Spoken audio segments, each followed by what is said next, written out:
بسم اللہ الرحمن الرحیم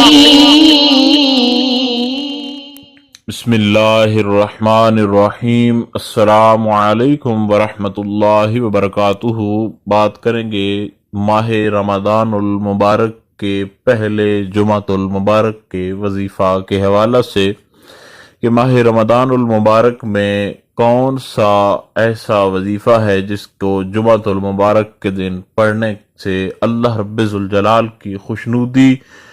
اور انسان کی تمام تر رکاوٹیں جو ہیں وہ ختم ہو جاتی ہیں اور انسان جس سے جو چاہے وہ اپنی بات جو ہے وہ منوا سکتا ہے۔ یہ وظیفہ جمعۃ المبارک کے دن رمضان شریف میں جو کرتا ہے،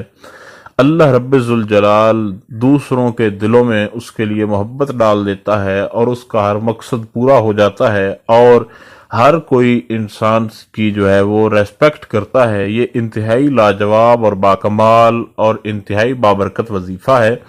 اور یہ وظیفہ سورہ یاسین شریف کا وظیفہ ہے۔ سورہ یاسین جو ہے اس کو ماہ رمضان المبارک کے پہلے جمعۃ المبارک کے اندر آج آپ جب بھی بیٹھیں تو باوضو ہو کر 3 مرتبہ سورہ یاسین کی تلاوت کریں، اور سورہ یاسین کی جب 3 مرتبہ آپ تلاوت کر لیں اس کے بعد اللہ رب ذوالجلال کا اسم گرامی جو ہے اس کا آپ نے ورد کرنا ہے، اور وہ اسم گرامی یا قادرو ہے۔ یا قادرو کو آپ نے 100 بار پڑھنا ہے، اور اس کے بعد اپنے رب کے حضور آپ نے اپنے مقصد کے لیے دعا مانگنی ہے۔ ایک تو یہ ہے کہ اس وظیفہ کے کرنے سے، اس سورہ یاسین کے پڑھنے سے اور اس کا ورد کرنے سے جو اسم اعظم آپ کو بتایا گیا ہے، انسان کی تمام تر پریشانیاں ختم ہو جاتی ہیں،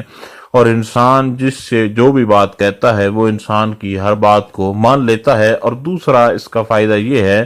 کہ یہ انسان کو دوسروں کے دلوں میں مقبول کر دیتا ہے۔ تو آج کے جمعۃ المبارک میں سورہ یاسین شریف کو آپ ضرور پڑھیں، اور اس کا یہ بھی فائدہ ہے کہ انسان کے گھر سے بیماریاں وغیرہ دور ہو جاتی ہیں اور ہر قسم کی پریشانیاں ختم ہو جاتی ہیں، اور خوشحالیوں کا دروازہ اس گھر پر کھل جاتا ہے۔ جمعۃ المبارک کے دن جس گھر میں سورہ یاسین کی تلاوت کی جاتی ہے، اللہ رب ذوالجلال سے یہ دعا ہے آپ کے حق میں